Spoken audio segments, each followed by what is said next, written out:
नमस्कार. कन्सेप्ट केड आपल्या ह्या यूट्यूब चॅनलवर सर्वांचं सहर्षाचं स्वागत आहे. मित्रांनो, जसं की तुम्हाला पाठीमागे दिसत असेल की सरकारी नोकरीचा महाकुंभ. जवळजवळ आर-आर-बी एन-टी जवळजवळ 11,500 जागांची रिक्रुटमेंट आलेली आहे आणि याच्याकरता फक्त आणि फक्त काही पोस्ट 12वी पास असेल तरी तुम्ही भरू शकता आणि काही पोस्ट ग्रॅज्युएशन किंवा 12वी दोन्ही असेल तरी तुम्ही भरू शकताय. मग किती फॉर्म भरू शकताय, काय भरू शकताय, सिलेबस काय वगैरे वगैरे सर्व गोष्टीवर आपण पुढे भाष्य करणार आहोत. त्या अगोदर एक गोष्ट मला सांगणं खूप जास्त महत्त्वपूर्ण आहे, की पहिली गोष्ट म्हणजे की रेल्वे रिक्रुटमेंटमध्ये महाराष्ट्रातील मुलं खूप खूप खूप आणि खूप कमी प्रमाणात तिकडे जातात. त्याचं कारण हे असं आहे की नाही का, मुलांना रेल्वे रिक्रुटमेंटमध्ये ज्या काही भरती होतात, एक तर त्याबाबत अवेअरनेस नाहीये किंवा त्यांच्यापर्यंत त्या रिक्रुटमेंट पोहोचतच नाहीये किंवा पोहोचवणारे खूप कमी डोके आहेत. त्यामुळे मे बी असेल. काहीपर्यंत पोहोचतात, परंतु ते त्यापैकी किती जण फॉर्म भरतात आणि फॉर्म भरलेल्यापैकी किती जण अभ्यास करताय, खऱ्या अर्थाने खूप जास्त तिथे हे आहे. त्यामुळं बाहेरच्या स्टेटमधले महाराष्ट्रामध्ये अनेक वर्षापासून रेल्वेमध्ये फॉर्म भरताय, नोकरी घेताय, नोकरी करताय आणि अजूनही त्यांच्या लोकांना सांगताय की महाराष्ट्रामधून फॉर्म भरा. तर मला सांगायचा मुद्दा हा आहे की आपले मुलं अद्यापही काही एक्झामच्या किंवा काही अशा गर्दीच्याच ठिकाणी अद्यापही उभे आहेत की एखादी नोकरी भेटावी. परंतु मला वाटतं की थोडंसं गर्दीतून थोडंसं बाजूला होऊन मला वाटतं की अशा मोठमोठ्याल्या छोटछोट्याल्या ज्या ॲडव्हर्टाइजमेंट आहे त्याच्यावर बघण्याची गरज आहे. कारण इकडं सिलेबस असं खूप तुम्हाला भव्य दिव्य असं डिफरंट करायचं नाही. ऑलरेडी तुम्ही जो फाउंडेशन त्या एक्झामला करता केलेला आहे तो तुम्हाला इकडे काम येणार आहे आणि त्या अनुषंगाने थोडंफार अजून तुम्ही मेहनत केली तर मला वाटतं की तुम्हाला हा जॉब तुमच्या हातात असणार आहे. सॅलरी किती आहे, काय किती आहे, सर्व काही आपण या गोष्टीबाबत भाष्य करणारच आहोत. त्या अगोदर हा व्हिडिओ कोणा करता आहे, तर जे नव्याने प्रिपरेशन चालू करू पाहत आहे, म्हणजे ज्यांचं पुढे आत्ताशी 12वी झाली किंवा ग्रॅज्युएट झाले, त्यांना या परीक्षेचा फॉर्म भरायचा आणि अभ्यास करायचा, ते त्यांच्याकरता पण महत्त्वपूर्ण ठरणार आहे. जे बँकिंग एस-एस-सीचा अभ्यास करताय त्यांच्याकरता पण महत्त्वाचा ठरणार आहे. जे एम-पी-एस-सी, सरळ सेवा किंवा इतर कोणत्या एक्झामचं प्रिपरेशन करताय त्यांच्याकरताही महत्त्वाचं ठरणार आहे. तर त्यांच्याकरता प्लस पॉईंट काय काय आहे, काय काय गोष्टी कराव्या लागणार आहे, ते पण आपण ह्या व्हिडिओतून बघणार आहोत आणि प्रिपरेशनच्या बाबतीत पण कोणकोणत्या गोष्टी लागणार आहे आणि फॉर्मच्या बाबतीत पण कोणकोणती इलिजिबिलिटी क्रायटेरिया आहे त्याबाबत पण आपण भाष्य करणार आहोत. आता मी जास्त प्रवचन करत नाही, फक्त त्याच्या अगोदर एक गोष्ट सांगू इच्छितो की हे व्हिडिओ करता लागणारं जे काही प्रॅक्टिकल नॉलेज होतं ते ते भरपूर जणांनी मदत केली. त्याच्यामध्ये माझा मित्र असेल की अनिल घारगे, जो की रेल्वेमध्ये 2-3 वर्षापासून ॲज अ जॉब करतोय. तर त्यांनी खूप जबरदस्त एकदम अप्रतिम पद्धतीने माहिती दिली. आणि त्याचं म्हणणं होतं हेच होतं की आमच्या जवळपास आसपास जो स्टाफ दिसतो तो सर्व बाहेरचा दिसतो आणि महाराष्ट्रातील मुलांचं प्रमाण खूप आणि खूप कमी आहे. तर महाराष्ट्रातील मुलांपर्यंत जास्तीत जास्त हात यावा. त्याचप्रमाणे त्यांचाच मित्र सूरज, त्यांनी पण खूप जबरदस्त आपल्याला पोस्ट बाबत माहिती दिली. पोस्टचं प्रमोशन, इंटरनल प्रमोशन आणि वर्क प्रोफाईल कशी असते त्याबाबत पण एकदम जबरदस्त माहिती दिली. तर सूरजनी पण हेच सांगितलं की नक्की आपल्या पोरांपर्यंत हा सर्व व्हिडिओ पोहोचावा वगैरे वगैरे. तर त्याच अनुषंगाने हा व्हिडिओ आहे. तर सांगायचं तात्पर्य एवढंच आहे की ह्या व्हिडिओचं सर्व काही क्रेडिट अनिल असेल, सूरज असेल आणि त्याचप्रमाणे धनंजय असेल. तर ह्या तिघांना जातं. मी फक्त तुमच्या पुढे हे कन्वे करतोय. ठीक आहे, चला. पुढे बघूयात आता आपण व्हिडिओमध्ये काय काय आहे. आता बघा, व्हॅकन्सीज आहे जवळजवळ ऑल इंडिया. मी तुम्हाला सांगितलं जवळजवळ 11,500 व्हॅकन्सीज आहे. हा पेन मे बी दिसत असेल. 11,500 व्हॅकन्सी आहे. त्याच्यामध्ये काही 12वी बेसिसवर आहे आणि काही ग्रॅज्युएशन बेसिसवर आहे. आता 12वी बेसिसवर जवळजवळ 3,500 आहे आणि ग्रॅज्युएशन बेसिसवर जवळजवळ 8,000 ह्या व्हॅकन्सीज आहे. आता काही मुलांचं म्हणणं असेल की आमचं ग्रॅज्युएशन आहे तर मग आम्ही 12वी बेसिसचा फॉर्म भरू शकतोय का? हो, तुम्ही बिंदासमध्ये भरू शकताय. आणि सर जे 12वी वाले आहे, सर आमचं ग्रॅज्युएशन नाहीये, मग आम्ही फक्त 12वीचाच फॉर्म भरू शकतो. हो, 12वीचा. बट सर आम्ही सेकंड इयरला आहोत, तर मग आम्ही ग्रॅज्युएशनचा फॉर्म भरू शकतो का नाही? तुमच्याकडे जर ग्रॅज्युएशनचं डिग्री असेल, ग्रॅज्युएशन सर्टिफिकेट असेल, तर तुम्ही हा आणि हा हे दोन्ही फॉर्म तुम्ही भरू शकताय. आणि ज्यांच्याकडे दोन्ही आहे त्यांनी 12वीच्या बेसिसवर आणि ग्रॅज्युएशन बेसिसवर दोन्ही फॉर्म तुम्ही अप्लाय करू शकताय. अजून पुढे बघूयात त्याच्याकरता इलिजिबिलिटी क्रायटेरिया काय काय आहे ते. ओके, आता बघा, दोन प्रकारचे फॉर्म भरू शकता तुम्ही, एक 12वी बेसिसचा एक आणि एक ग्रॅज्युएशन बेसिसचा. तुम्हाला सांगितलं की 12वीचं कोण भरू शकतंय, ग्रॅज्युएशनचं कोण भरू शकतंय. आता बघा, 12वीचा भरण्याकरता तुमचं मिनिमम वय 18 पाहिजे आणि मॅक्सिमम वय तुमचं 33 पाहिजे. हे कोणाकरता? हे आहे ओपन कॅटेगरी करता. हे आहे ओपन कॅटेगरी करता. Minimum 18, maximum 33. ओबीसी आणि एस-सी एस-टी करता त्यांच्याकरता +3 इयर, यांच्याकरता +5 इयर. पीडब्ल्यूडी एक्स सर्व्हिसमॅन त्यांच्याकरता नोटिफिकेशन मध्ये बघून घ्या. ओके, काय ओपन करता मॅक्झिमम वय 33 आहे आणि ओबीसी आणि एस सी एस टी करता याच्यात 3 वर्ष एक्स्ट्रा होतील, म्हणजे इथं 36 येईल आणि इथं येतील 38 वय. एस सी एस टी करता एज लिमिट. आणि तुमचं काय पाहिजे, 12वी पास पाहिजे. आणि 12वी पास मध्ये किती, 50% पाहिजे. हे 50% पण कोणाला पाहिजे, जे ओपन मधून आहे, ओबीसी मध्ये आहेत आणि ईडब्ल्यूएस मध्ये आहे. अशा विद्यार्थ्यांना काय, किमान 12वीला 50% पाहिजे, तर तुम्ही हा 12वी बेसिसचा फॉर्म भरू शकता. आता सर माझा क्वेश्चन आहे की सर मी 12वी पास आहे, बट मला 50% कमी पर्सेंटाईल आहे, मग मी फॉर्म भरू शकतोय का? नाही भरू शकत, फक्त आणि फक्त जर तुझी 12वीच झाली असेल आणि तू ह्या 3 कॅटेगरीमध्ये येत असेल तर. ओके. जर तू एस सी किंवा एस टी कॅटेगरीमध्ये असाल तर तुम्हाला हा फॉर्म भरता येईल, पर्सेंटाईल तुमचे 50 पेक्षा कमी असले तरीही. सर दुसरा प्रश्न, सर माझं 12वी पास आहे, पर्सेंटाईल 50 पेक्षा कमी, बट माझं ग्रॅज्युएशन कंप्लीट झालेलं आहे, मग मी फॉर्म भरू शकतोय का? 100% फॉर्म भरू शकताय. जर तुमचं 12वी पण पास आहे आणि ग्रॅज्युएशन पण झालंय तर तुम्ही 100. सर ग्रॅज्युएशनला पर्सेंटाईलची काही अट आहे का? बिलकुल नाही. सर 12वीला मग 50%चा काही रोल राहील का? बिलकुल नाही राहणार. जर तुमचं ग्रॅज्युएशन असेल तर तुम्ही 12वीचा बिंदासमध्ये फॉर्म भरू शकताय. सर माझा डिप्लोमा झालेला आहे तर मी फॉर्म भरू शकतोय का? हो, ऑब्व्हियसली भरू शकताय. मग सर याचे पर्सेंटाईल कोणत्या वर्षाची काउंट करायचे?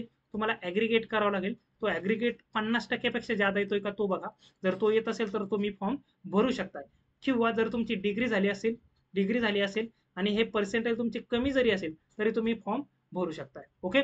इथं मला वाटतं क्लिअर झालं असेल. ग्रॅज्युएशन करता ओपन करता 18 ते 36, सिमिलरली ओबीसी आणि एस सी एस टी करता +3 +5 याच्यामध्ये ह्या 36 मध्ये ऍड होतील. आणि तुमचं काय पाहिजे, ग्रॅज्युएशन पाहिजे. इथं पर्सेंटेजची काही अट आहे का? बिलकुल बिलकुल आणि बिलकुल काही अट नाही. ओके. सर अजून थोडेफार गोष्टी सांगा. फॉर्म भरायची डेट काय? ही ग्रॅज्युएशनची अगोदर डेट आहे, 13/10 आहे. 13/10 लास्ट डेट आहे. मग सर आम्ही फॉर्म कधी 10ला भरला तर चालेल का? रिस्क घेऊ नका, कारण रेल्वेची साईड आहे. सेंट्रलच्या ज्या ज्या एक्झाम असतात त्यांच्या लास्टच्या 2-3 दिवसात साईडला खूप जास्त प्रॉब्लेम येतो. त्याच्यामुळे मला वाटतं की हा हा जो फॉर्म आहे तुम्ही लवकरात लवकर फिलअप करून टाका. आणि 12वीचं काय सर, 12वीची तारीख आहे 20/10 आहे. किती? 20/10 ही लास्ट डेट आहे. तर हा पण फॉर्म मला वाटतं की 10 तारखे, 12 तारीख, 13 तारखेच्या आसपास तुम्ही लवकरात लवकर भरून टाका. सर फॉर्म किती भरू शकतोय? जसं की सांगितलंय, ज्यांचं ग्रॅज्युएशन आहे त्यांनी हे दोन्ही फॉर्म भरू शकता. ज्यांचं फक्त आणि फक्त 12वी झालेलं आहे किंवा फर्स्ट इयर सेकंड इयरला आहे, डिग्री अजून त्यांची कंप्लीट नाही, ते फक्त आणि फक्त 12वीचा फॉर्म भरू शकता. बाकीच्या टर्म्स अँड कंडिशन इथं लागू आहे. ठीक आहे. चला नेक्स्ट. पोस्ट कोणकोणते आहे? 12वी बेसिसवर हे 4 पोस्ट आहे: commercial cum ticket clerk, accountant clerk cum typist, junior clerk cum typist आणि ट्रेन क्लर्क. सिमिलरली ग्रॅज्युएट बेसिसवर ह्या 5 पोस्ट आहे: commercial cum ticket supervisor, station master असेल, गुड ट्रेन मॅनेजर असेल, ज्युनियर अकाउंटंट असिस्ट टाईप असेल आणि senior clerk cum typist असेल. Okay. आता या पोस्टच्या बाबत मी थोडंसं नंतर बोलणार आहोत. फक्त ह्या ज्या टायपिस्ट ज्या पोस्ट दिसतंय ना तुम्हाला, या टायपिस्ट नावाच्या, यांना टायपिंग लागणार आहे तुम्हाला, यांना टायपिंग लागणार आहे, यांना टायपिंग लागणार आहे तुमच्या बाकीचे हे केल्यानंतर. याला टायपिंग आहे, याला पण टायपिंग लागेल. सर टायपिंगचं काही सर्टिफिकेट वगैरे लागणार आहे की? बिलकुल नाही, सर्टिफिकेट वगैरे काही नाही. तुमची डायरेक्ट टेस्ट होणार. जी टेस्ट असणार आहे ती क्वालिफाईंग नेचरची असणार आहे. क्वालिफाईंग नेचरमध्ये तुमची इंग्लिशचा 30 वर्ड पर मिनिट आहे. ओके. आणि हिंदी हिंदी वगैरे काही असेल तर 25 वर्ड पर मिनिट आहे. ओके. याचं सर्टिफिकेट वगैरे लागणार नाही. हे फक्त क्वालिफाईंग नेचर असणार टायपिंग टेस्ट, ते तुम्हाला घेतील. सर्टिफिकेटची वगैरे काही नाही. आणि हे कधी राहणार, एकदम लास्ट प्रोसिजरला हे राहणार. ठीक आहे. आणि बाकीच्याला सर, बाकीच्या फक्त स्टेशन मास्टरला एक ऍप्टिट्यूड टेस्ट असते, एक ऍप्टिट्यूड टेस्ट असते. त्याबाबत पण आपण नंतर बोलणार आहोत पुढं. ठीक आहे. चला आता या सिलेबस काय बघा, व्यवस्थित बघा. सिलेबस बघितल्यानंतर दोन्हीकडे सर सेम सेमच आहे, तर खूपच भारी. काय? खूपच भारी. इकडे बघा syllabus: mathematics, general intelligence and reasoning, general awareness, similarly mathematics, general intelligence and reasoning आणि सिमिलरली जनरल अवेअरनेस.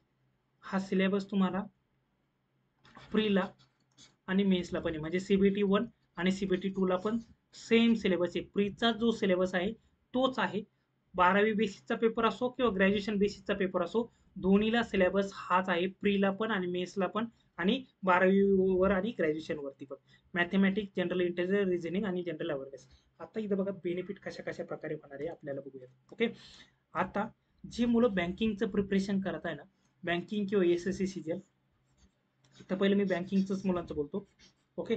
आता बघा, जे मुलं बँकिंगचं प्रिपरेशन करताय त्यांना मॅथमॅटिक्समध्ये जवळजवळ 80% सिलेबस त्यांचा कव्हर आहे. रिझनिंगमध्ये जवळजवळ 70% त्यांचा सिलेबस कव्हर आहे.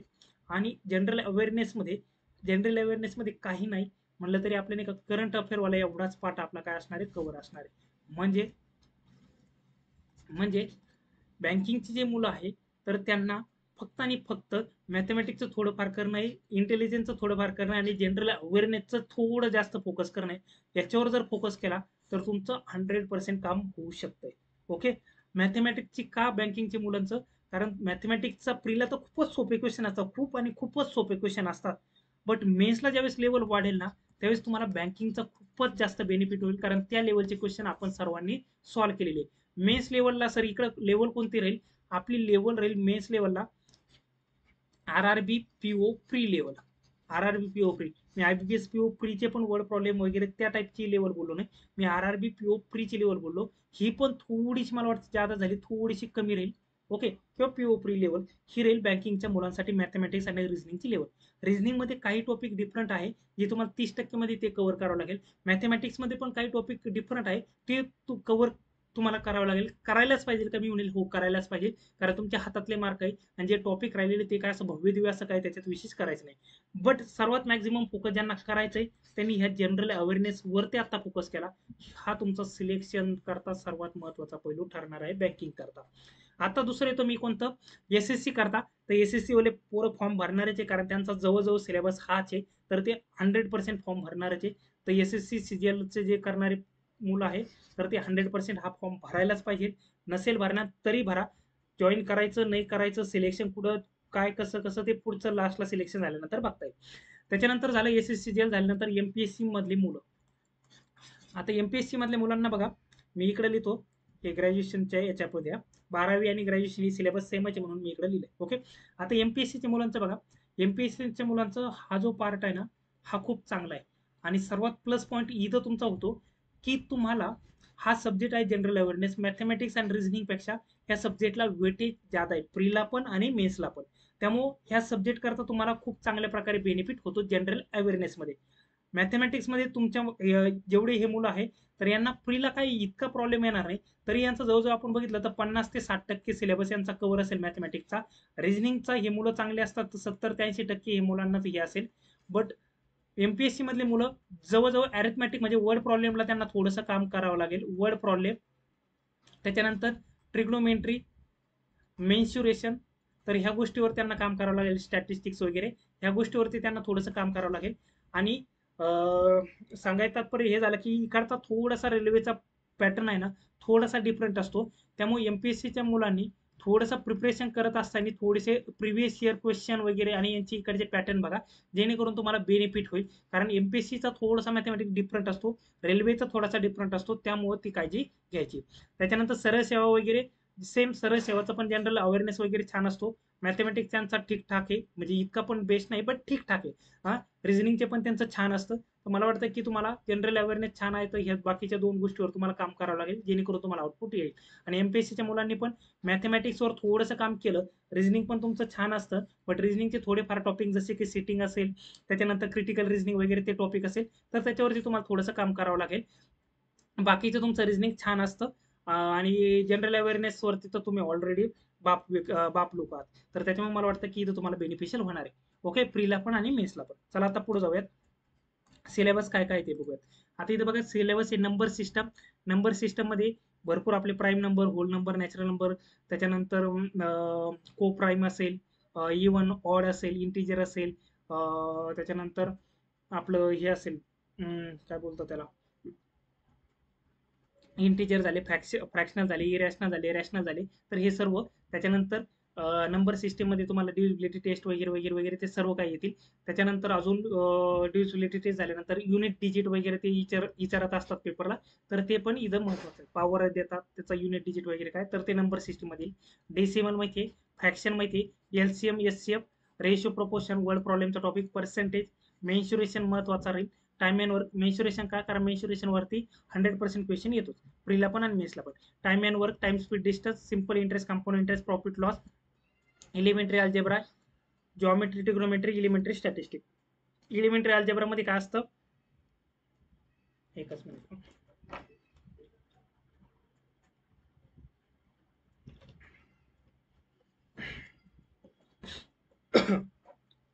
इलिमेंटरी अल्जेब्रामध्ये तुमचे इक्वेशन असणार आहे.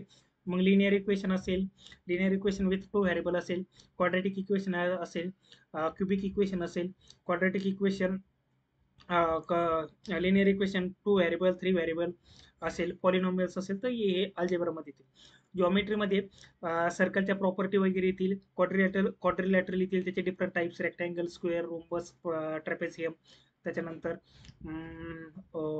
अजून वेगवेगळे टाइप्स, आपलं काय बोलतात त्याला, ओके, क्वाड्रिलॅटरमध्ये ट्रायंगलचे वेगवेगळे डिफरंट टाइप्स वगैरे वगैरे ते सर्व त्याच्यात येतील. ट्रिग्नोमेट्रीमध्ये साइन थिटा, कॉस थिटा वगैरे वगैरे ते सर्व काय ट्रिग्नोमेट्रीचे येतील. एलिमेंटरी स्टॅटिस्टिक्समध्ये आपलं 10वीला होतं बघा, मीन, मोड, मीडियन वगैरे. पेन घेऊ द्या. मीन, मोड, मीडियन, तर ह्या टाईपचे जे क्वेश्चन असतात, त्याच्यानंतर मीन, व्हेरिएशन वगैरे वगैरे, तर त्या टाईपचे जे क्वेश्चन असतात ते एलिमेंटरी स्टॅटिस्टिक्समध्ये येतील. ओके, पाय डायग्राम वगैरे आणि DI पण, डाटा इंटरप्रिटेशन पण. ओके, त्याच्यानंतर झालं, हे झालं मॅथमॅटिक्सचा सिलेबस. त्याच्यानंतर आहे की general intelligence and reasoning, analogy MPSC मुलांना चांगल्या प्रकारे माहिती आहे. बँकिंगच्या मुलांनी पण थोडेफार क्वेश्चन सॉल्व्ह केले वगैरे वगैरे, तर काम होऊन जाईल. Completion of number, alphabetical series, coding, decoding हे माहिती आहे. मॅथमॅटिकल ऑपरेशन म्हणजे गुणाकार, भागाकार, गुणाकार, भागाकार आणि वजाबाकी हे असतात. तर ते सांगतात की गुणाकाराला प्लस म्हटलं, प्लसला भागाकार म्हटलं, भागाकाराला हे म्हटलं तर कोणतंही, म्हणजे ते देतात 3/4 गुणुले 8 इक्वल टू 12 देतात फॉर एक्झाम्पल. मग ते बोलतात की भागाकारला गुणाकार म्हटलं, गुणाकाराला भागाकार म्हटलं तर कोणतं खालीलपैकी ऑप्शनपैकी कोणतं विधान करेक्ट आहे, तर त्या टाईपचे क्वेश्चन असतात.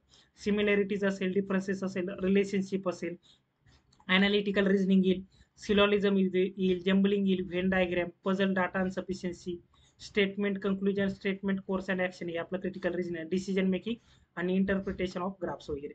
तर हा आहे तुमचा रिझनिंगचा थोडासा बँकिंगपेक्षा सिलेबस थोडासा डिफरंट आहे. बट ट्रस्ट मी, बाकीचा जो काही सिलेबस बाकी आहे तो असा खूप भव्य दिव्य असा काही नाही. थोडीफार जरी प्रॅक्टिस केली तरी काम होऊन जाईल. बट हे क्वेश्चन तुम्हाला विदाऊट अभ्यास करता पण सॉल्व्ह करता येतील एक्झामला, परंतु त्याला टाइम लागणार आहे आणि आपल्याला टाइम जितका सेव्ह करता येईल तेवढं आपल्याला बेनिफिशियल असणार आहे. त्याच्यामुळे जेवढी जास्त प्रॅक्टिस करता तेवढं तुम्हाला काम येईल. आणि मेन्सला पण तुम्हाला करायचं, नॉट ओन्ली प्री, तर मेन्सला पण करायचं, तर ह्या गोष्टी तुम्ही जी प्रॅक्टिस करता ती मेन्सला पण काम येणार आहे. त्याच्यानंतर जनरल अवेअरनेसमध्ये current affair, national event, international games and sport, आपण जे करतो त्याचा, आर्ट, कल्चर, इंडिया, आता ही स्टॅटिकवाला पार्ट आहे. जनरल सायन्स, लाईफ सायन्स वगैरे, history of India, freedom struggle, हे बाकीचे जेवढे पण टॉपिक आहेत, तर याच्यामध्ये काय काय करायला पाहिजे वगैरे वगैरे, या सर्व गोष्टी करता आपण एक सेपरेट व्हिडिओ बनवणार आहोत या सिलेबसवरती, बरं का. आता हा सिलेबस भरपूर काही गोष्टी तुम्हाला दिसतोय, बट पहिलं आपल्याला टार्गेट काय करायचे की असे टॉपिक याच्यामधले की जे मॅक्सिमम विचारले जातात. म्हणजे तुम्हाला माहिती असतं की जसं की प्रत्येक सब्जेक्ट असतो त्याच्यापैकी 70% ते 60% टॉपिक असे असतात की ते वारंवार रिपीट होतात. 60 ते 70% त्यांचे चान्सेस असतात. मग 60 ते 70% जे चान्सेस असलेले टॉपिक ना, ते पहिले आपण करणार आहोत. त्याच्यानंतर बाकीचे जे 20-30% रेअर विचारणारे आहे त्याच्यावर आपण काम करू. म्हणजे पहिलं मॅक्झिमम विचारणारे क्वेश्चन जर केलं तर एक कॉन्फिडन्स गेन होईल. मग आपल्याला थोडंफार जे 20 ते 30% रेअर मध्ये विचारणारे टॉपिक आहे, 20-30-40%, त्या टॉपिकचा आपल्याला अभ्यास करता येईल. तर याच्यावर आपण जमलं तर एक सेपरेट व्हिडिओ बनवू. आणि बाकीचं मॅथमॅटिक्सचं पण मी प्रॉपरली एकदम डिटेल सांगेल. ह्या व्हिडिओमध्ये एवढं डिटेल मी सांगत नाही. ठीक आहे, चला पुढं. प्रोसिजर कशी असणार आहे की तुमची पहिली CBT 1 असेल, मी जसं की सांगितलं तुम्हाला. CBT 1 असेल म्हणजे प्रिलिम्स एक्झाम आपण याला म्हणू, 12वीच्या बेसिसवर आणि ग्रॅज्युएशन बेसिसवर. 30 question 30 mark, reasoning 30 question 30 mark, general awareness 40 question 40 mark, यांना 90 मिनिटं timing. Similarly 30 question 30 mark, graduation बेसिसवर रिझनिंगला 30 क्वेश्चन 30 मार्क, जनरल अवेअरनेसला 40 क्वेश्चन 40 मार्क, आणि टोटल किती तुमचा 100 मार्काचा पेपर आहे. 100 मार्क करता तुम्हाला जवळजवळ 90 मिनिटं आहे, तर ठीकठाक टाइम आहे, तर प्रॉपरली तुमचा पेपर अटेम्प्ट होतो. ओके, हा झाला CBT 1. CBT 1 झाल्यानंतर असते तुमची CBT 2. तर CBT 2 ला बघा, मॅथमॅटिक्स 5 मार्कांनी वाढला, रिझनिंग 5 मार्कांनी वाढला आणि जनरल अवेअरनेस 10 मार्कांनी वाढला. 35-35-50 म्हणजे टोटल पेपर आहे 120 मार्काचा. ओके, टोटली 120 मार्काचा. सिमिलरली ग्रॅज्युएशन बेसिसवर असेल तर सिमिलरली पॅटर्न तोच आहे, 120 मार्क. टाइम आहे तुम्हाला 120 मिनिटं, म्हणजे 2 तासात 120 क्वेश्चन आपल्याला सॉल्व्ह करायचे. ठीक आहे, सिलेबस सेम आहे. पॅटर्न सेम आहे, लेवल थोडी CBT2 ला थोडीशी इन्क्रीज होईल. ठीक आहे, चला पुढे. आता CBT1 झालं, CBT2 झालं. आता त्याच्यानंतर आहे की तुमचं सिलेक्शन प्रोसिजर काय. आता बघा, तुमचं प्रत्येक एक्झामला CBT1 आहे प्लस CBT2 आहे. त्याच्यापैकी मी तुम्हाला बोललो, ज्या टायपिस्टच्या ज्या पोस्ट आहे 12वी बेसिसवर असेल किंवा ग्रॅज्युएशन बेसिसवर असेल, टायपिस्ट जी आहे तिथे तुम्हाला काय लागणार आहे, CBT1 plus CBT2 plus typing test होईल. टायपिंग टेस्ट झाल्यानंतर तुमचं फायनल सिलेक्शन होईल. टायपिंगचे मार्क ग्राह्य धरणार आहे का नाही, टायपिंग टेस्ट फक्त आणि फक्त क्वालिफाईंग असणार आहे. CBT1 कशा करता असणार आहे, CBT1 फक्त CBT2 मध्ये एंट्री करण्याकरता असणार आहे. मार्क तुमचे कट ऑफला लास्टला धरले जाणार आहे ते ओनली आणि ओनली CBT2 चे, फक्त आणि फक्त CBT2 चे. टायपिंग टेस्ट काय क्वालिफाईंग आहे. ओके, म्हणजे तुमचे काय फक्त CBT2 चे मार्क धरले जाणारे, CBT1 2 करता एंट्री करता आहे. त्याच्यानंतर ह्या झाल्या 12वी बेसिसवर या 2 पोस्ट यांना टायपिंग लागणार आहे. ग्रॅज्युएशन बेस आहे, या 2 पोस्टला तुम्हाला टायपिंग लागणार आहे, CBT1 CBT2 प्लस टायपिंग. आणि फक्त अजून एक पोस्ट आहे स्टेशन मास्टर, त्याला CBT1 प्लस CBT2 आणि त्याच्यानंतर एक असणार आहे तुमची ॲप्टिट्यूड टेस्ट. तर ॲप्टिट्यूड टेस्ट ही इम्पॉर्टंट आहे. ठीक आहे, पुढे व्हिडिओ बघा, पुढं इथपर्यंत आला असेल तर पुढे पण व्हिडिओ नक्की बघा. का, कारण आपण नाही का पूर्ण ह्या पोस्ट बाबत बोलणार आहोत, प्रेफरन्स बाबत बोलणार आहोत, जे की खूप जास्त महत्त्वाचं ठरणार आहे. ठीक आहे, चला. इथं बघा, आता निगेटिव्ह मार्किंग आहे प्रत्येकाला.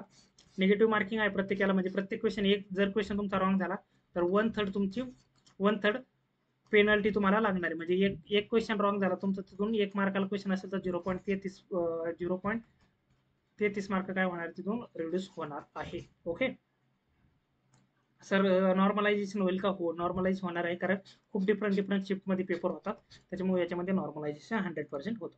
ठीक आहे, तर आता बघूया ह्या पोस्ट कोणकोणत्या आहेत आणि यांची सॅलरी काय काय आहे. ठीक आहे, आता व्यवस्थितरित्या बघा, मला फक्त एकदा पेन बघू दे, इथं कोणतं चालेल. ओके, ब्लॅक चालतो. ठीक आहे, आता बघा, ह्या ज्या आहे ह्या 12वीच्या बेसिसवर हे आहे. त्याच्याकरता मेडिकल स्टँडर्ड पण आहे, हे एजचं तर मी तुम्हाला सांगितलंय. ओके, हे 18 ते 30 नाहीये, कोविडमुळे आपल्याला 3 वर्ष एक्स्ट्रा दिलेले आहे. तर एज लिमिट आपली किती आहे, ओपन करता 33 आहे, आणि बाकीचं मी तुम्हाला एक्सटेन्शन करता ते सांगितलंय. आता बघा,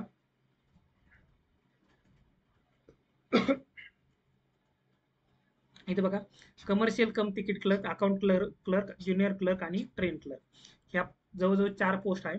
तर याच्याकरता बघा, पहिली जी पोस्ट आहे याच्याकरता बेसिक पे आहे तुमचा 21,700, 19,900, 19,900, 19,900. तर इथे मी सॅलरी सांगून देतो यांची किती आहे. याची जी सॅलरी आहे ना, याची सॅलरी जवळजवळ 38,000 पर्यंत जाईल. पहिल्याची सॅलरी, याची सॅलरी 38K पर्यंत जाईल. याची सॅलरी आहे ना जवळजवळ 33K पर्यंत जाईल मिनिमम. ज्युनियर क्लर्क टायपिस्ट याची पण 33K, याची पण जवळजवळ 33K पर्यंत ही सॅलरी जातील. ओके, त्याच्यानंतर इकडची जी सॅलरी आहे ना, ही पहिली जी सॅलरी आहे ही जवळजवळ तुमची 55,000 प्लस जाईल. स्टेशन मास्टर याची पण 55 प्लस जाईल. गुड ट्रेन्स मॅनेजर यांची सॅलरी याच्यावर नंतर बोलतो. ज्युनियर अकाउंट असिस्टंट यांची सॅलरी जवळजवळ मला वाटतं की 50,000 पर्यंत जाईल, आणि यांची पण सॅलरी जवळजवळ 50,000 पर्यंत जाईल. ही सॅलरी थोडीफार प्लस मायनस होईल, 55 पासून 60 पर्यंत जाईल, 62 पर्यंत जाईल, 63 पर्यंत जाईल, वगैरे वगैरे, सिटी वगैरे वगैरे चेंजेस होणार. ठीक आहे सर, हे गुड्स ट्रेन मॅनेजर याचा जरी बेसिक पे कमी असला ना तरी यांची सॅलरी यांच्यापेक्षा जादा असते. गुड ट्रेन मॅनेजर करता काय असतं की गुड ट्रेन्स मॅनेजर करता यांची सॅलरी समजा इन हँड सॅलरी यांना जवळजवळ आपण म्हणू की यांना 50 पर्यंत सॅलरी भेटेल. ओके, 50 पर्यंत ही जर सॅलरी असेल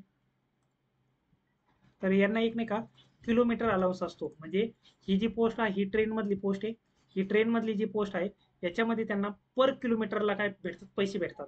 मग जवळजवळ 4 रुपये फॉर एक्झाम्पल आपण धरू, 4.5 रुपये सध्या, तर 4.5 रुपये पर किलोमीटर आहे. पर किलोमीटरला 4.5 किलोमीटर. जर एक ट्रेन एका दिवसात 6,000 किलोमीटर गेली तर आपण याला 4 रुपये धरू, तर 6×24, तर 24,000 रुपये यांना हा काय झाला, एक्स्ट्रा अलाउन्स भेटला. कोणाला, गुड ट्रेन्स मॅनेजरला. ही सॅलरी तर होतीच त्यांची बेसिक सॅलरी, प्लस हा वेगळा काय भेटला त्यांना, किलोमीटर अलाउन्स भेटला 24,000. 5,000 केले तर 5×24 20,000 भेटेल. 4,000 किलोमीटर गेले तर 4,000 किलोमीटर गेले 4×16 16,000 भेटेल. तर जेवढे किलोमीटर त्यांची ट्रेन जाईल तेवढा त्यांना काय भेटतो, अलाउन्सेस हे भेटतात. तर त्याच्यामुळे गुड ट्रेन्स मॅनेजरची सॅलरी थोडी जास्त असते. त्याच्यानंतर अजून दुसरी गोष्ट आहे की हे मेडिकल स्टँडर्ड, हे B2 मेडिकल स्टँडर्ड खूप गरजेचं आहे. हे B2, C2, C2, A3. आता बघा, हे E2 वाले आहे ना, E2 वाले, तर इथे मेडिकल खूप जास्त स्ट्रिक्ट असतं. इथं काय स्टेशन मास्टर आणि गुड ट्रेन मॅनेजर करता E2 करता खूप जास्त हे असतं. इथं त्यांनी मेडिकलचा पूर्ण आणि पूर्ण चार्ट दिलेला आहे, विथ ग्लासेस, विदाउट ग्लासेस. तर नोटिफिकेशनमध्ये तुम्ही प्रॉपरली बघून घ्या की तुम्ही ह्या मेडिकल स्टँडर्डमध्ये बसताय का. बसत नसले तरी तुम्हाला ह्या पोस्टला प्रेफरन्स दे नाही. नसेल बसत, बसत असले तरी दे नाही, नसेल बसत तरी दे नाही. जर बसत असेल तर तुमच्या हिशोबाने बघा की तुम्हाला वरती कोणती पोस्ट तुमच्याकरता सुटेबल आहे. जर तुम्ही मेडिकल स्टँडर्डमध्ये बसत असाल तर ह्या पोस्टला तुमच्या साईडनं थोडंफार वरती मागं पुढं तुम्ही करू शकता. नसेल बसत तर मग तुम्ही लास्टला किंवा पुढं प्रेफरन्स दिला तरी तुम्ही मेडिकलला कट होणारच आहात. त्याच्यामुळे तुम्हाला बाकीच्या पोस्टला हे होऊ शकतं. ठीक आहे, ऍप्लिकेबल. सर मग कट होणार आहेत, मग यांना प्रेफरन्सच नाही दिला तर प्रेफरन्स बिंदासमध्ये द्या, जेणेकरून तुम्हाला काय होणार आहे, बेनिफिट होईल. जर तुम्ही मेडिकल द्या, झालं अप्रतिम, नाही झालं इट्स ओके, बाकीच्या पोस्टला तुम्ही ऍप्लिकेबल राहतात. ठीक आहे, चला पुढं. अजून याच्यात काय, ह्या जागा आहे, परंतु झोननुसार या जागा पुन्हा व्हॅरी होत आहेत. ह्या पोस्ट करता एवढ्या जागा आहे, ह्या पोस्ट करता एवढ्या जागा आहे, ह्या पोस्ट करता एवढ्या जागा आहे ह्या. बट तुम्ही कोणत्या झोनमध्ये अप्लाय करता त्यानुसार ह्या थोड्याशा व्हॅरी होतील. ओके, हे होतं 12वीच्या बेसिसवर वगैरे वगैरे. तर त्याच्याकरता आपण बोललोय सर्व काही गोष्टी. ओके, आता हा पोस्ट प्रेफरन्स आहे. तर पोस्ट प्रेफरन्स मी एकदा ग्रॅज्युएशन करता बोलतो. आता माझं याबाबत सूरजसोबत बोलणं झालं तर सूरजचं म्हणणं होतं की मी जी काही जॉब प्रोफाईल बघतोय त्या अनुषंगाने सर मी पहिली chief commercial cum ticket supervisor ही पोस्ट घेतली असती. त्याच्यानंतर junior account assistant cum typist, त्याच्यानंतर गुड ट्रेन मॅनेजर, त्याच्यानंतर स्टेशन मास्टर आणि त्याच्यानंतर सिनियर क्लर्क कम टायपिस्ट ह्या पोस्ट होत्या. ओके, तर त्याचं म्हणणं काय होतं की सर मी पहिल्यांदा ह्या पोस्टला प्रेफरन्स केला असता. पहिल्यांदा मी ह्या पोस्टला प्रेफरन्स केला असता, chief commercial cum ticket supervisor. त्याच्यानंतर मी केला असतं sir junior account assistant cum typist. मी विचारलं का बरं, तर त्याचं म्हणणं होतं की सर याच्यामध्ये नाही का प्रमोशन खूप फास्ट फास्ट प्रमोशन होतात या ज्युनियर अकाउंट असिस्टंटमध्ये. दुसरं, हा जो जॉब आहे हा काय ऑफिशियल जॉब आहे. ऑफिशियल जॉब आहे म्हणजे तुम्हाला कुठं काही हे जायचं नाही. याच्यामध्ये याच्याबाबत मी माहिती विचारली तर त्यांनी सांगितलं की याच्यामध्ये सर वेगवेगळे 5 डिपार्टमेंट आहे. तर तुम्हाला ऑफिशियलला पण टाकू शकताय किंवा ट्रॅव्हलिंगमध्ये पण टाकू शकताय. डिपेंड करतं की तुम्हाला कोणतं पोस्टिंग भेटली त्याच्यामध्ये. बट सर जी काही तुम्हाला ह्या 5 डिपार्टमेंटमध्ये कोणती पण जी पोस्ट भेटेल ना, बट ही पोस्ट काय असणार आहे, वरच्या दर्जाची असणार, म्हणजे खूप अप लेवलची पोस्ट असणार आहे. जरी तुम्हाला कोणत्याही डिपार्टमेंटमध्ये टाकलं तरी. म्हणजे तुम्हाला ट्रेनमध्ये पण टाकू शकताय, ट्रेनमध्ये तिकीट चेक करण्याकरता, बट कुठं एसीमध्ये, एसीचे फक्त तुम्ही तिकीट चेक करू शकता. किंवा तुम्हाला ऑफिशियल इकडे पण टाकू शकता, कुठं रेल्वेच्या एखाद्या पार्सल ऑफिसला पण टाकू शकता किंवा रेल्वेमध्ये जे ऑफिस स्टेशनला जे ऑफिस असतात तिथे पण तुम्हाला टाकू शकता. असे वेगवेगळे डिपार्टमेंट आहे. त्याच्यानंतर मी विचारलं की थर्ड कोणतं, त्यांनी सांगितलं गुड ट्रेन्स मॅनेजर. कारण गुड ट्रेन्स मॅनेजर म्हणजे काय, तर त्यांनी सांगितलं की सर इथं कसं आहे की गुड ट्रेन मॅनेजरला 1-2 वर्ष ते फक्त मालवाहू गाड्या आहे त्याच्यावर ते टाकतात. यांचं जे काम असतात की यांचं जे का हे असतात, म्हणजे ऍक्च्युली जो लोको पायलट असतो त्यांना इंस्ट्रक्शन देण्याचं काम यांचं असतं गुड ट्रेन मॅनेजरचं. कुठं ट्रेन थांबवायची, कुठं नाही थांबवायची वगैरे वगैरे वगैरे. आणि इमर्जन्सी काही चेंजेस करायचे असेल तर ते यांची परमिशन लागते. तर हे गुड ट्रेन मॅनेजर असतात. तर यांचं एक जबाबदारीचं काम असतं. तर हा मी पोस्टला अप्लाय केला असतं. कारण गुड ट्रेन मॅनेजरवरून 1-2-3 वर्षात ते काय करतात, पॅसेंजर ट्रेन मॅनेजरला टाकतात. आणि एकदा पॅसेंजर ट्रेन मॅनेजरवरती आल्यानंतर एवढे काय तिथं याच्यापेक्षा ते पोस्ट चांगल्या प्रकारे म्हणजे सुटेबल आहे. तर मी ह्या पोस्टला अप्लाय केलं असतं. त्याच्यानंतर त्यांनी सांगितलं स्टेशन मास्टर. तर स्टेशन मास्टरचं त्यांनी सांगितलं की पोस्ट छान आहे, पेमेंट छान आहे, बट ही खूप जबाबदारीची पोस्ट आहे आणि खूप हेक्टिक आहे. तर थोडंसं इथं खूप कंटिन्यू अलर्ट राहावं लागतं, खूप जास्त हे राहावं लागतं. तर त्याच्यामुळे मी स्टेशन मास्टर 4 नंबर टाकतो. आणि सिनियर क्लर्क टायपिस्ट ही मी 5 नंबरला टाकतो. कारण याला थोडंसं याच्यापेक्षा ही पोस्ट मला छान वाटते बाकीच्या पेमेंटच्या येणी पण आणि येणी पण. आणि जर तुम्हाला खूपच ऑफिशियल जॉब पाहिजे असेल तर मग तुम्ही तुमच्या साईडना तुम्ही काय करू शकता, ही पोस्टला मागं पुढं ह्या करू शकताय. ठीक आहे, तर त्याच्या साईडनं हा प्रेफरन्स होता. माझ्या साईडनं पण हाच प्रेफरन्स असेल. तुमच्या साईडनं थोडंफार तुम्हाला चेंजेस करायचा असेल मेडिकल स्टँडर्डनुसार, तुमच्या कन्व्हिनियंटनुसार, हे अकाउंटंट आणि हा टायपिस्टवाला पोस्ट आहे, ही तुम्हाला नक्की नक्की म्हणजे 100% ऑफिशियल पोस्ट असणार आहे. तर आणि ह्या बाकीच्या ज्या असणार आहे ही पण ऑफिशियल असू शकते किंवा नसू पण शकते. डिपेंड करेल की तुम्हाला कोणतं डिपार्टमेंट किंवा कोणत्या याला टाकताय त्याच्यावरती. ओके. आणि बाकीचं मेडिकल स्टँडर्डनुसार तुम्ही बघू शकता. त्याच्यानंतर आलं की sir commercial cum ticket clerk, ह्या इकडच्या पोस्टचा सिक्वेन्स त्यांनी सांगितला, कमर्शियल कम अकाउंटंट क्लर्क, ट्रेन आणि ज्युनियर क्लर्क. तर ह्या पद्धतीनं सिक्वेन्स होता. याच्यामध्ये मी थोडंसं अजून त्यांनी खूप चांगल्या प्रकारे माहिती सांगितली की कमर्शियल कम म्हणजे याचं जर प्रमोशन झाल्यानंतर हा होतो ज्युनियर कम तिकीट क्लर्क होतो. ज्युनियर झाल्यानंतर सर तो होतो चीफ कमर्शियल. ज्युनियर नंतर त्याचं नेक्स्ट प्रमोशन असतं chief commercial cum ticket supervisor म्हणून पोस्ट असतं. त्याच्यानंतर अकाउंटंट क्लर्क तिने सांगितलं अकाउंटंट क्लर्क आहे, ही पण पोस्ट छान आहे, याच्यात प्रमोशन चांगले असते. अकाउंटंट वरून तो ज्युनियर वरती जातो, ज्युनियर वरून पुढे जातो. त्याच्यानंतर ट्रेन क्लर्क, ट्रेन क्लर्कचं त्यांनी सांगितलं की याच्यामध्ये वेगवेगळ्या प्रकारचे कामं वगैरे वगैरे असतात. तर त्यांनी त्याला वेगवेगळ्या प्रकारचे म्हणजे कोणते ट्रेन मधले पण असू शकतात किंवा ऑफिशियल पण कामं असू शकतात. तर ट्रेन क्लर्कचं त्यांनी हे सांगितलंय. आणि ज्युनियर क्लर्क कम टायपिस्ट, तर ज्युनियर क्लर्क कम टायपिस्ट हा ऑफिशियल तुमचा जॉब असणार आहे. तर ज्युनियर क्लर्क कोणता, ह्या सिनियर क्लर्कच्या अंडर खाली हा ज्युनियर क्लर्क असतो. याचं प्रमोशन होऊन हा पुढं सिनियर क्लर्क वगैरे वगैरे हा होतो. ओके. आणि अजून जर कोणाला सॅलरी जादा हवी असेल तर गुड ट्रेन मॅनेजरला तुम्ही अप्लाय करू शकता. इथं सॅलरी खूप तगडी भेटते, खूप जबरदस्त सॅलरी इथं गुड ट्रेन मॅनेजरला असतं. इथं A2A2 याच्याकरता लिहिलं की इथं मेडिकल रिक्वायरमेंट चांगली आहे ती एकदा बघा. A3ला एवढी काही मेडिकल रिक्वायरमेंट नाही, बट स्टील या बाकीच्या पोस्टपेक्षा इथं मेडिकल रिक्वायरमेंट चांगल्या प्रकारे लागते. ओके. आता मी इथंच काही गोष्टी प्रॉपरली क्लिअर करतो की पोस्ट प्रेफरन्स वगैरे वगैरे कसं आहे. आता व्यवस्थित बघा. त्याच्यासोबत जेवढं जेवढं माझं बोलणं झालं ना, जेवढं जेवढं बोलणं झालं तेवढं तेवढं मी एकदम प्रॉपर क्लिअर करतो. त्याचं म्हणणं होतं की नाही का, जर तुम्ही chief commercial cum ticket supervisor किंवा स्टेशन मास्टरला, तुम्ही फॉर एक्झाम्पल एखाद्या स्टेशन मास्टरला अप्लाय केलं, पहिली प्रेफरन्स स्टेशन मास्टरला दिला आणि त्याच्यामध्ये त्यांनी कट ऑफ काय केले, आता व्यवस्थित समजून घ्या बरं का. स्टेशन मास्टर 1 नंबर पोस्ट दिलेली वगैरे किंवा मी आहे हा पोस्टचा सिक्वेन्स असा मानतो. आता जर मी CBT 1 दिली, CBT 1 ला दिल्यास प्रत्येक पोस्टचा कट ऑफ सेपरेट सेपरेट लागतो. For example chief commercial cum ticket सुपरवायझरचा कट ऑफ लागला 90ला आणि मला मार्क आहे 85ला. मी काय झालो, chief commercial cum ticket supervisor पोस्टमधून काय झालो, मी बाद झालो. बाकीचे जेवढ्या काही पोस्टचा कट ऑफला मी बसतोय त्या पोस्ट करता मी ऍप्लिकेबल झालो. मेनचा पेपर मी दिला, मेनचा पेपर मी दिला, मेनचा पेपर दिल्यानंतर मला मी मेनचा कट ऑफ सर्वच पोस्टचा मेनचा कट ऑफ मी क्रॉस केला, सर्वच पोस्टचा कट ऑफ क्रॉस केला, including chief commercial cum ticket सुपरवायझरचा. ओके. मग आता मी चीफ कमर्शियल कम तिकीट सुपरवायझरला ऍप्लिकेबल आहे का, नाही, कारण मी CBT 1लाच बाहेर पडलो होतो तर मी ऍप्लिकेबल नाही. बाकीच्या 4 पोस्टला मी ऍप्लिकेबल आहे. त्याच्यामध्ये मी म्हटलो की टायपिंग वगैरे आहे, एखाद्याची टायपिंग काय झाली, ज्यांनी प्रेफरन्स दिलेला आहे ज्युनियर अकाउंटला आणि तिथं टायपिंगला तो क्वालिफाय नाही झाला, तर मग खालच्या पोस्ट त्याला भेटतील का? हो, खालच्या पोस्टला जर पुढे तो निग्लेक्ट झाला तर खालच्या पोस्टला त्याला ऍप्लिकेबल ठरलं जाईल, तर खालच्या पोस्ट त्याला भेटतील. मग खालच्या पोस्टला पण एखाद्या मेडिकल रिझनमुळे तो बाद झाला तर त्याच्या खालची पोस्ट त्याला भेटेल का? जर ते बाकीचे सर्व काही तो क्रायटेरिया फुलफिल करतो तर खालची पोस्ट त्याला नक्की भेटणार.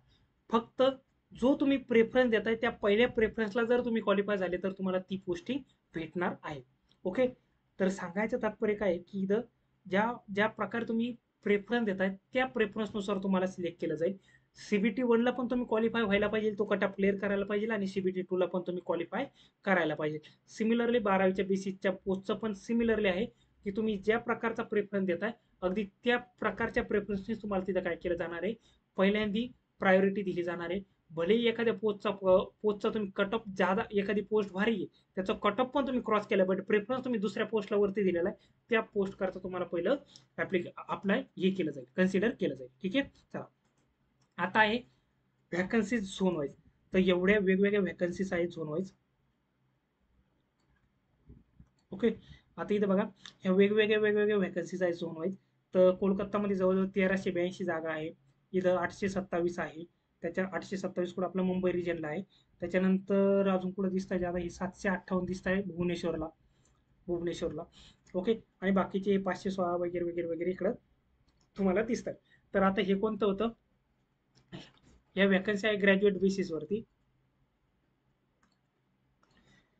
या व्हॅकन्सी आहे ग्रॅज्युएट बेसिसवरती. ओके. त्या ग्रॅज्युएट बेसिसवरती तुम्ही कोणत्या किती झोनमधून अप्लाय करू शकता, तुम्ही एकाच झोनमधून अप्लाय करू शकता. हे झोनची नंबर्स आहे. जर तुम्हाला बाहेरच्या झोनमधून अप्लाय करायचं असेल तर तुम्ही करू शकताय. जर तुम्हाला महाराष्ट्राच्या झोनमधून अप्लाय करायचं असेल तर तुम्ही RRB मुंबई असेल, त्याच्यानंतर RRB सिकंदराबाद असेल, आणि RRB बिलासपूर असेल. तर ह्या 3 झोनमधून तुम्ही अप्लाय करू शकता, जेणेकरून तुम्ही महाराष्ट्रात पोस्टिंग तुम्हाला भेटू शकते. प्युअर महाराष्ट्र बोललं तर RRB मुंबई प्युअर आणि प्युअर महाराष्ट्रामध्ये तुम्हाला पोस्टिंग याच्यामध्ये भेटून जाईल मुंबईमध्ये. आणि सिकंदराबादमध्ये थोडे काही बाहेरचे पण येतात, थोडे बिलासपूरमध्ये पण थोडे बाहेरचे येतात. बट जेवढं माझं बोलणं झालं तर त्यांचं म्हणणं होतं की जनरली तुम्ही ज्या तुमचा जिकडचा ॲड्रेस आहे तिकडं तुम्हाला पहिल्यांदा प्रेफरन्स दिला जातो. तर याच्यामध्ये पण आपले महाराष्ट्राचे भरपूर हे येतात आणि याच्यामध्ये पण महाराष्ट्रातले काही येतात. तर त्याच्यामुळे ती तुम्ही महाराष्ट्रातून सिकंदराबादला अप्लाय करतात तर महाराष्ट्रामध्येच तुम्हाला पोस्टिंग देण्याचे 90 ते 95% चान्सेस असतात. ओके.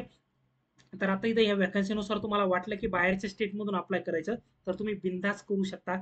करायला पाहिजे नाही करायला पाहिजे हा डिसिजन तुमचा आहे.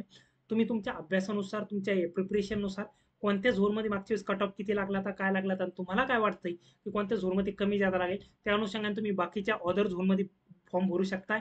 मग जर सर आम्हाला महाराष्ट्रामध्ये यायचं असेल तर तुम्ही येऊ शकता. कसं एक तर असतं की म्युच्युअल ट्रान्सफरिंग असतं, म्हणजे अनेक मुलं बाहेरचे महाराष्ट्रामध्ये फॉर्म भरतात तर महाराष्ट्रामध्ये पोस्टिंगला असतात आणि आपलं महाराष्ट्राचं पोरग जर बाहेर एखाद्या ठिकाणी सिलेक्शन असेल, जर महाराष्ट्रामधली जो पोस्टिंगला आहे त्याला जर त्याच्या राज्यात जायचं असेल आणि याला जर आपल्या महाराष्ट्रात यायचं असेल, दोघं म्युच्युअल ट्रान्सफर करून घेऊ शकताय. ओके. आणि त्याचप्रमाणे दुसरे पण ट्रान्सफरचे ऑप्शन असतात, बट त्याला 2 3 4 5 वर्ष तुम्हाला थांबावं लागतील. ओके. तर ह्या काही गोष्टी होत्या. 12वी बेसिसवर बोललं तर 12वी बेसिसवरती ह्या तुमच्या जागा आहे, ह्या जागा आहे. याच्यामध्ये आपली मुंबई डिव्हिजनला एवढ्या जागा आहे 699, सिकंदराबादला 89 आणि त्याच्यानंतर बिलासपूरला 152. बाकीचे वेगवेगळ्या राज्यामध्ये एवढ्या एवढ्या जागा आहे. तर इथं जवळजवळ मुंबईमध्ये जागा जादा आहे तर इथं फॉर्म पण जादा येणार आहे. जर तुम्हाला बाहेरून कुठून भरायचं असेल तर तुम्ही फॉर्म बिंदासमध्ये भरू शकताय, फॉर्म बिंदासमध्ये भरू शकताय. आता मुंबई डिव्हिजनमध्ये काय कसं काय वगैरे वगैरे ते आपण बोलूया. ओके. आता व्यवस्थितरित्या बघा, व्यवस्थितरित्या बघा, जर तुम्हाला नाही का हे जर महाराष्ट्रात पोस्टिंग हवी असेल तर हे 3 झोनमधून तुम्ही अप्लाय करू शकता. एक बिलासपूर, एक सिकंदराबाद आणि मुंबई झोन. पहिला प्रेफरन्स मुंबई झोन, सिकंदराबाद, बिलासपूर या तिन्हीमध्ये तुम्हाला कुठून फॉर्म भरायचा ते तुम्ही तुमचं ठरवू शकताय. ओके. आता बघा, आता बघा की जर महाराष्ट्रातून फॉर्म भरायचा असेल तर हे 3 झोन महाराष्ट्रामध्ये येतात.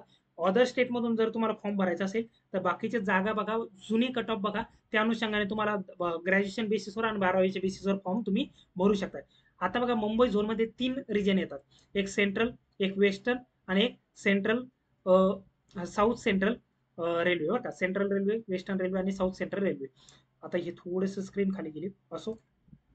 ओके. आता मुंबई झोनमध्ये बघा कोणकोणते येते की साऊथ, याच्यामध्ये तुम्हाला प्रेफरन्स राहणार आहे सेंट्रल, वेस्टर्न आणि साऊथ सेंट्रल. तुम्ही कुठून बिलॉंग करतात त्यानुसार तुम्हाला प्रेफरन्स द्या येते. Central railway, western railway, south central railway. South central म्हणजे नांदेड डिव्हिजन येते आणि वेस्टर्न रेल्वेमध्ये मुंबई सेंट्रल म्हणजे आपण हे म्हणू शकतो मुंबई सेंट्रल, वडोदराला, रताराम, अहमदाबाद आणि हे म्हणजे मुंबई सेंट्रल म्हणजे आपण इकडचं म्हणू शकतो रायगड वगैरे वगैरे, म्हणजे कोकण विभागचा साईड, कोकण विभागचा पट्टा आपण म्हणू शकतोय. आणि सेंट्रल रेल्वेमध्ये मुंबईचे, मुंबई, ठाणे वगैरे वगैरे ही इकडच्या सिटीमधले असेल. पुणे असेल तर पुणे डिव्हिजन एक येते, भुसावळ येते, नागपूर एक येते, सोलापूर येते. याच्यामध्ये तुम्हाला कोणत्या पण डिव्हिजनला ते टाकू शकतात, मुंबई, पुणे, भुसावळ, नागपूर, सोलापूर. परंतु यांचं जनरली असं असतं की तुमचं ॲड्रेस प्रॉपर जिथून जवळचं आहे ना ते जनरली तिथं तिथं देण्याचा प्रयत्न करता. जर तिथं व्हॅकन्सी नसेल तर मग तुम्हाला थोडंफार इकडं तिकडं ते टाकू शकताय. बट तुम्ही जसा प्रेफरन्स देताय त्या प्रेफरन्सनुसार तुम्ही कट ऑफ कसा क्लिअर करता त्यानुसार तुम्हाला काय केलं जातं, पोस्टिंग इथं दिली जाते. सेंट्रल रेल्वे जर तुम्ही कट ऑफ क्लिअर केला तर सेंट्रल रेल्वेमध्ये टाकला जाईल. वेस्टर्न रेल्वेचा जर कट ऑफ तुम्ही क्लिअर केला आणि वेस्टर्न रेल्वेचा आणि तुम्ही जो प्रेफरन्स दिला त्यानुसार तुम्हाला काय केलं जाईल, ते पोस्टिंग दिली जाईल, नाहीतर बाकीच्या पोस्टिंगला तुम्हाला अप्लाय केलं जाईल. ओके. याच्यामध्ये मुंबई, पुणे वगैरे वगैरे बघून घ्या. पुणे डिव्हिजन म्हणजे पुणेमध्ये जेवढे वेगवेगळे स्टेशन्स येतात ते त्याच्या अंतर्गत राहतील. भुसावळ डिव्हिजनमध्ये जेवढे जेवढे वेगवेगळे स्टेशन येतात ते त्यांच्या अंतर्गत राहतील. नागपूर डिव्हिजनमध्ये जेवढे जेवढे येतात त्याच्या अंतर्गत राहतील. सेकंड आहे सिकंदराबादमध्ये. सिकंदरामध्ये नांदेड महाराष्ट्रातली डिव्हिजन आहे. हे बाकीचे हैदराबाद, हे विजयवाडा वगैरे हे बाहेरच्या डिव्हिजन आहे.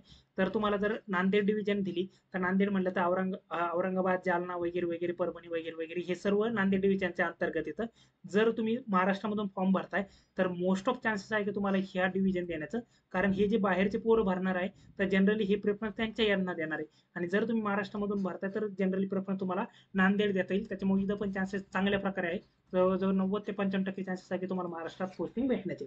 त्याच्यानंतर बिलासपूरमध्ये नागपूर, बिलासपूर आणि रायपूर ह्या 3 डिव्हिजन आहे. तर याच्यामध्ये नागपूर डिव्हिजनमध्ये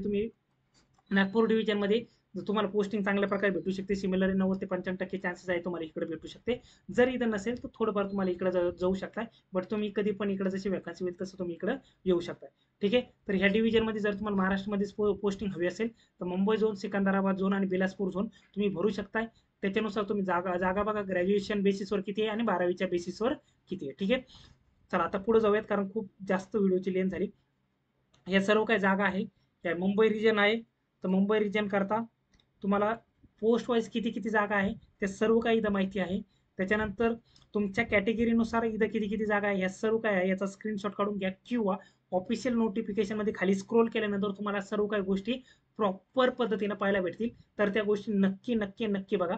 इथं बघा, मुंबई डिव्हिजनला 699 जागा आहे टोटल. तर त्याच्यामध्ये अनरिझर्वला 290, SC category 103, ST 105, OBC 182, EWS 69. तर अशा अशा कॅटेगरीमध्ये 699. बाकीची इकडे पीडब्ल्यू एक सर्व्हिसमॅन आणि हँडिकॅप स्टुडंट वगैरे आहेत त्यांच्याकरता इकडे होते, तर ज्या की मी घेतलेल्या नाही. बिलासपूर करता इकडे बघा, टोटल 152 व्हॅकन्सी आहे. 152 व्हॅकन्सी आहे कोणाकरता, 12वी करता बघा. 152 व्हॅकन्सी आहे. आणि इकडे सिकंदराबाद करता इथे 89 व्हॅकन्सी आहे कोणाकरता, 12वी करता. सिमिलरली इकडे ग्रॅज्युएशन बेसिसवरती पण ह्या जागा आहे तुमच्या कॅटेगरीनुसार वगैरे वगैरे वगैरे. हे फक्त आणि फक्त जर तुम्हाला महाराष्ट्रात जागा हवी असेल तर ह्या 3 करता तुम्हाला तुमच्या कॅटेगरी करता कुठं जागा चांगल्या आहे, कशा आहेत, त्या पद्धतीने कट ऑफ कसा आहे आणि तुम्ही राहताय कुठं, पोस्टिंग कुठं आहे, हे सर्व फॅक्टर मॅटर करून तुम्ही हा फॉर्म भरा. ठीक आहे. सॅलरी बाबत मी एकदम स्पष्टपणे बोललेलं आहे, तर आता मी ते रिपीट करत नाही.